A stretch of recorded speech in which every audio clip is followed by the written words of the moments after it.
ਹਕੀਮ ਸਾਹਿਬ ਯਾਰ ਇੱਥੇ ਬੜੇ ਕੇਸ ਆਉਂਦੇ ਨੇ ਕਿ ਖਵਾਤੀਨ ਨੂੰ ਇੱਕ ਹਮਲ ਤੇ ਹੁੰਦਾ ਔਖਾ ਹੈ, ਹੋ ਜਾਵੇ ਤੇ ਬਹੁਤ ਜਲਦੀ ਮਿਸਕੈਰੇਜ ਹੋ ਜਾਂਦਾ ਹੈ ਜਾਂ ਗਰੋਥ ਹੀ ਨਹੀਂ ਹੁੰਦੀ।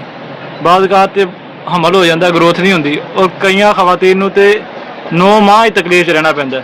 ਬੜੇ ਮੁਸ਼ਕਿਲਾਤ, ਲੇਡੀ ਡਾਕਟਰ ਕੋਲ ਬਾਰ-ਬਾਰ ਜਾਣਾ, ਬਹੁਤ ਸਾਰੀ ਆਵਾਜ਼ਾਰੀਆਂ ਉਹਨਾਂ ਨੂੰ ਪੈਦਾ ਹੋ ਜਾਂਦੀਆਂ ਨੇ। ਇਹਦਾ ਕੋਈ ਹੱਲ, ਕੋਈ ਮੁਸਤਨਦ ਜਾਂ ਦੱਸੋ ਯਾਰ।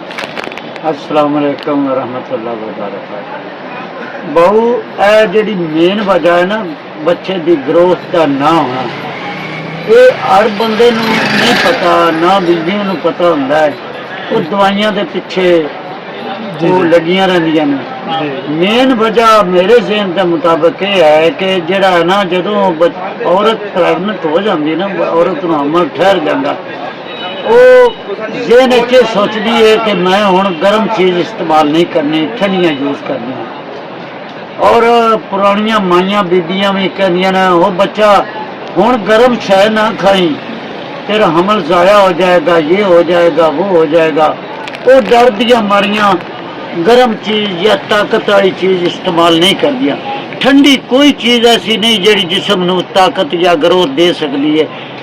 ਗਰਮ ਚੀਜ਼ ਬੰਦੇ ਨੂੰ ਤਾਕਤ ਦਿੰਦੀ ਹੈ, ਤੇ ਉਹ ਗਰਮ ਚੀਜ਼ਾਂ ਜਾਂ ਤਾਕਤ ਵਾਲੀਆਂ ਚੀਜ਼ਾਂ, એનર્ਜੀ ਵਾਲੀਆਂ ਚੀਜ਼ਾਂ, ਵਿਟਾਮਿਨਸ ਵਾਲੀਆਂ ਚੀਜ਼ਾਂ ਰੋਕ ਦਿੰਦੀਆਂ ਬੀਬੀਆਂ। ਉਸ ਦੀ ਵਜ੍ਹਾ ਤੋਂ ਬੱਚੇ ਦੇ ਸਾਈਡ ਤੇ ਪਾਣੀ ਹੁੰਦਾ ਹੈ, ਪਾਣੀ ਦੇ ਵਿੱਚ ਬੱਚੇ ਦੀ ਗਰੋਥ ਬਣਦੀ ਹੈ। ਤੇ ਪਾਣੀ ਦੀ ਜਦੋਂ ਜ਼ਿਆਦਤੀ ਹੋ ਜਾਂਦੀ, ਬੱਚਾ ਗਰੋਥ ਨਹੀਂ ਕਰਦਾ, ਫਿਰ ਡੀਐਨਸੀ ਕਰਾਉਣੀ ਪੈ ਜਾਂਦੀ ਹੈ ਔਰਤ ਨੂੰ, ਬੱਚੇ ਦੀ ਸਫਾਈ ਕਰਾਉਣੀ ਪੈ ਜਾਂਦੀ ਹੈ, ਬੱਚਾ ਗਰੋਥ ਨਹੀਂ ਕਰਦਾ।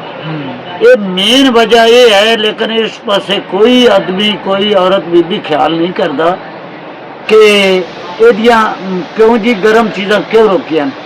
ਅਗਰ ਠੰਡਾ ਯੂਜ਼ ਕਰਦੀ ਔਰਤ ਤੇ ਉਹਨੂੰ ਗਰਮ ਹੀ ਕਰਨਾ ਚਾਹੀਦਾ, ਉਹਨੂੰ ਵਿਟਾਮਿਨਸ ਵਾਲੀਆਂ ਚੀਜ਼ਾਂ ਵੀ ਖਾਣੀਆਂ ਚਾਹੀਦੀਆਂ ਨੇ।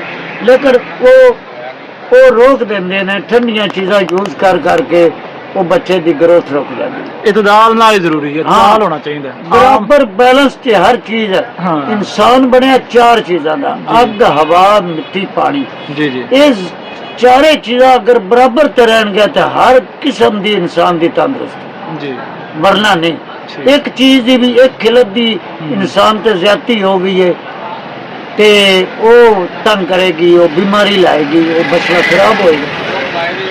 ठीक है, बहुत बहुत शुक्रिया भाई, अल्लाह पाक जज़ाए खैर दे, बहुत शुक्रिया।